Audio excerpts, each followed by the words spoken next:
Hello, good morning students.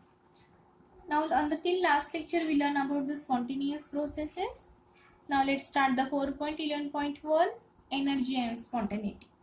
In the last lecture we learned what is the spontaneous processes that occur that can be takes place on its own without its external influence. The requirement for the chemical reaction to take place spontaneous is that the product of the reaction must be more stable than the reactant. The stability of a substance is determined by its energy, and hence the substance having more energy they are less stable, whereas those that have the less energy are more stable. Obviously, in a spontaneous reaction, the substance with more energy they are converted into the substance having less energy. What is the mean of that?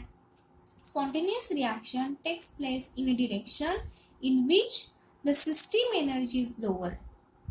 Stated that in different ways, the spontaneous chemical changes must be accompanied with the release of energy in the form of the heat. So, we say that in the summarized form, the chemical reaction must be exothermic in order to take place spontaneous acid-base neutralization, which is the spontaneous. Why? Because it is exothermic. So, some examples are given here. So, according to that, if we take the simple example, the spontaneous changes are exothermic. The exothermic is not the sufficient criteria for the spontaneity of the process. The exothermic favors spontaneity but does not assume it. These are many processes that are endothermic but spontaneous. So let's start with one example here. Ice melt. All of you will know that example. Ice whenever melts spontaneously above 0 degree centigrade, and the absorption of heat from the surrounding. Absorption of heat from the surrounding, hence the process is of course endothermic and spontaneous. Similarly, we take the example of NaCl. All of you familiar with salt, NaCl, which dissolves spontaneously in water with the absorption of heat from the surrounding. The dissolution of NaCl in water is endothermic and spontaneous. Therefore, NaCl solid plus aqueous, which what it gives? Yes, of course it forms charges Na plus Cl minus aqueous, which gives delta H also given plus 3.9 kilojoule per mole. Similarly, the different examples we can learn. These are the endothermic and spontaneous. Therefore, we say that the exothermicity is not the sufficient criteria for deciding the spontaneity. This needs to be another factor to describe the spontaneity of the reaction. The next one is the entropy. Entropy, which is the thermodynamic property, which is known as the entropy. It is another factor that determines the spontaneity of the process. So to know the entropy, let us consider some example here.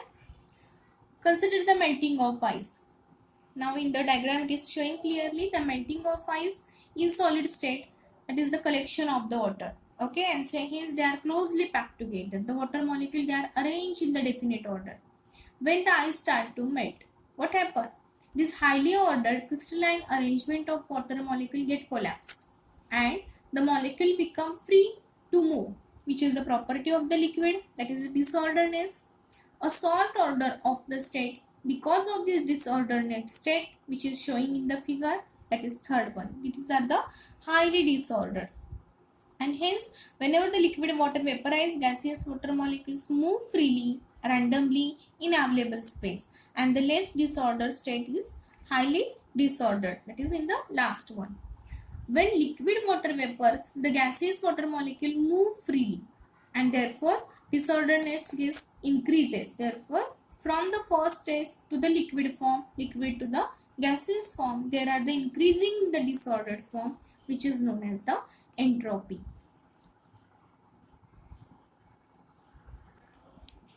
In the melting of ice and vaporization of liquid water, disorder and randomness of the molecule increases, and such molecules of disorder or randomness, which is measured by one property, thermodynamic property, which is known as the entropy. So entropy is always denoted by the symbol S. Greater the disorderness of a system, entropy is higher. Conversely, More order of a system, smaller the its entropy. So for any substance, the particular particles are more highly ordered in solid state than in liquid state, and the particles are more highly ordered in liquid state than in the gaseous form. So all of you well know that these are the different properties of the solid, liquid and gas. The entropy of a substance increases as it passes from solid to liquid, liquid to gas. So in the melting point of the solid, vaporization of liquid entropy will change, that is change in the entropy delta S should be the positive. So some example we are going to start dissolution of solid I2. Now look toward the reaction. I2 solid plus aqueous, which gives the I2 aqueous ordered state, because solid they are once again it is closely packed. The solid I2 is dissolved in the water. The order I2 molecules in a solid is destroyed and they move randomly in the liquid form. Therefore disorder of the system is increases, and of course the entropy is also get increases. Therefore delta S is positive for these processes. Now every time it is not showing the positive, sometimes it also showing the negative. The negative, for that we take one example, H2 plus O2, more disordered form, H2 plus O2, which gives 2H2O, more disordered state to the less disordered state. Another example, they are given H2 gas to the 2H gas, disordered state is H2 gas. Why? Because 1 mole of the H2 gas is covered, that is converted to the 2 moles of gas phase atom. The number of particles gets increases. Most of the disorder is associated with the separation of hydrogen atom than the H2 molecule. And here there is a pair together. The disorder increases. So what happens? Entropy also get increases. Of course, delta S should be the positive. The last part of this topic is the quantitative definition of entropy. So we have considered the entropy, which is the measure to extend the molecule is disorder or randomness. When matter becomes disordered, its entropy get increases. Many times it is difficult to identify the disorder, especially when one substance changes to the another. It is therefore necessary to define the entropy quantitatively. Then it will be applied to the chemical reaction. So what is that? The entropy changes of a system in a process which is equal to the amount of heat transferred to it irreversible manner divided by the temperature. So delta S is equal to Q irreversible upon T. So here we use the term Q reversible upon T. That is Q reversible, it is the heat transfer to the system at temperature T. The amount of Q reversible, which is expressed in the joule, and temperature of course in the Kelvin. The unit of delta S now what will? Yes, joule per Kelvin. The entropy is a state function, and hence delta S depends on initial and final state of the system, but not on the path connecting to these two states. Entropy is a measure of divide delta S, Q reversible upon T, which is measure the change in the disorder. We take some examples according to the definition of delta S, we can justify it. So first upon we take, when heat is added to a system, the molecular motion are increased due to increase in the kinetic energy of the molecule. So what happened? The result in the increasing the molecular disorder, therefore there is addition of heat to the system get increases. Its entropy delta S proportionality Q reversible. The effective of addition of heat to increase the molecular randomness, which is also depend on the temperature. The temperature takes place into the account the disorder, and that is already present in the system. So whenever heat is added to a system, the molecular motion increases.